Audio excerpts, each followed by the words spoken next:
In today's video, I'm going to show you how much money you can save by churning your own butter.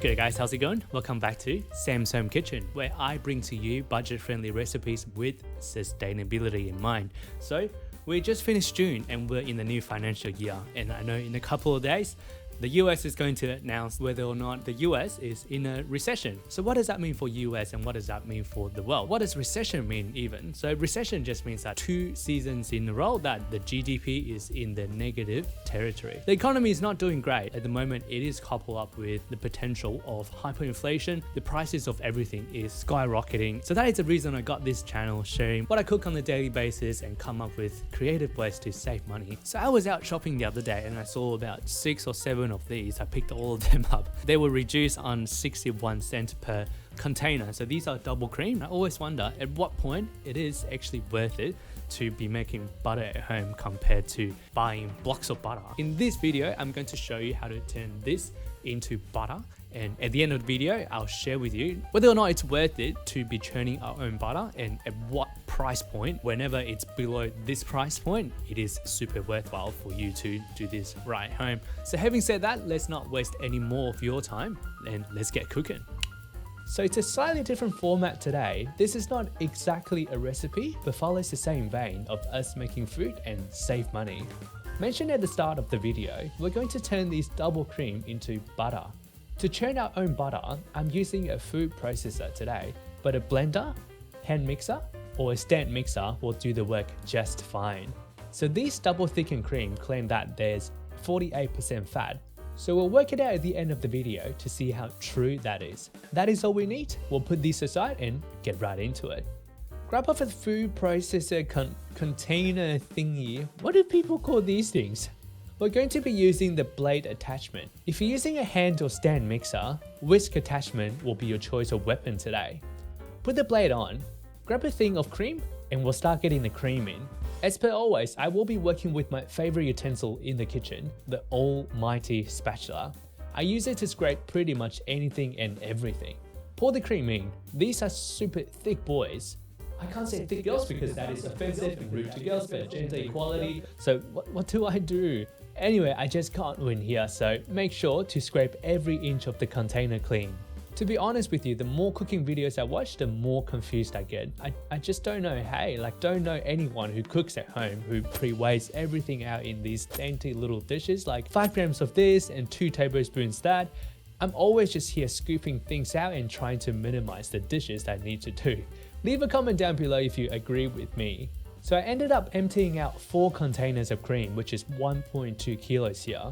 Put the lid on, give it a little twist to lock it in. Turn the food processor on and just let it do its magic. It'll start kind of whipping it up and become stiffer. About 1 minute or 2 in, we're seeing the butter start to separate from the buttermilk and becomes chunky. Give it another 30 seconds or so and look at it here. This is exactly what we want. What a gorgeous color. Stop the food processor or whatever you're using once we can see a clear separation. Next, prep a bowl and a colander. Check out the butter we just churned over here, just drowning in some luxurious buttermilk. From the looks of it, the yield isn't too bad. Grab a kitchen cloth and line it up in our colander. We want to pour the entirety of the churn mixture into the cloth here. Make sure to be scraping our blade clean too. Please don't just wash it down the drain. Fat and hair and whatever is in the sewage clump together to form fatbergs, blocking the system, and they cost millions and millions to clear out every year.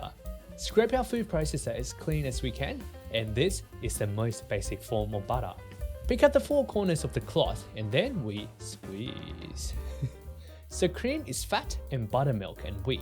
This process is to get as much of buttermilk out as possible, and we'll deal with the remainder and whey later. Give it a good squeeze and you can see here we are 1 step closer to our butter.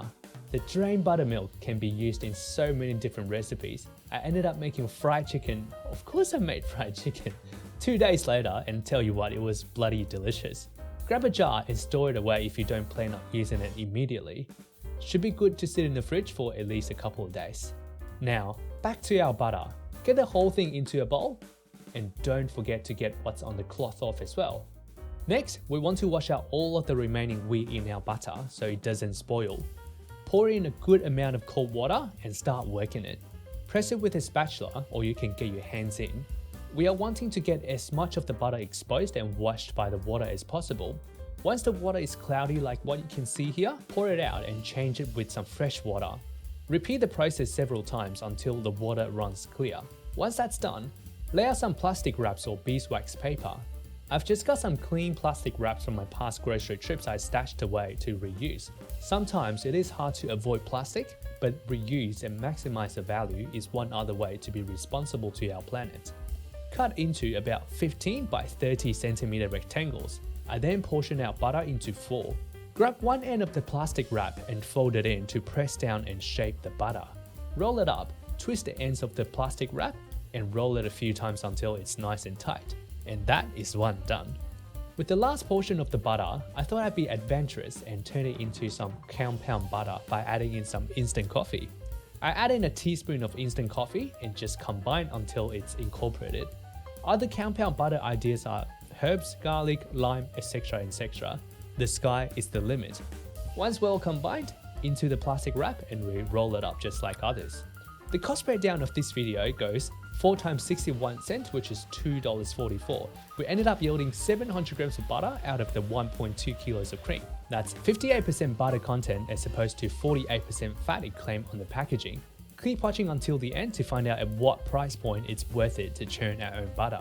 Alright, so that is how we churn butter from the source of cream. So I've made some ordinary butter as well as some coffee compound butter. So the whole purpose of this video is to find out whether or not it's worth it to churn our own butter. So to start, we pour in 1.2 kilos of cream, and then in the end we got 700 grams of butter out. So that equals to 174 grams of butter out of 300 ml container. At the moment, the cheapest butter you can get is about $1.38 per 100 grams from supermarket. So 300 grams of cream gets us 174 grams of butter, and that would cost us $2.40. So if 300 grams of, I hope you're still following. So if you're after some butter, but there are some reduced cream per 300 grams, that costs you less than $2.40.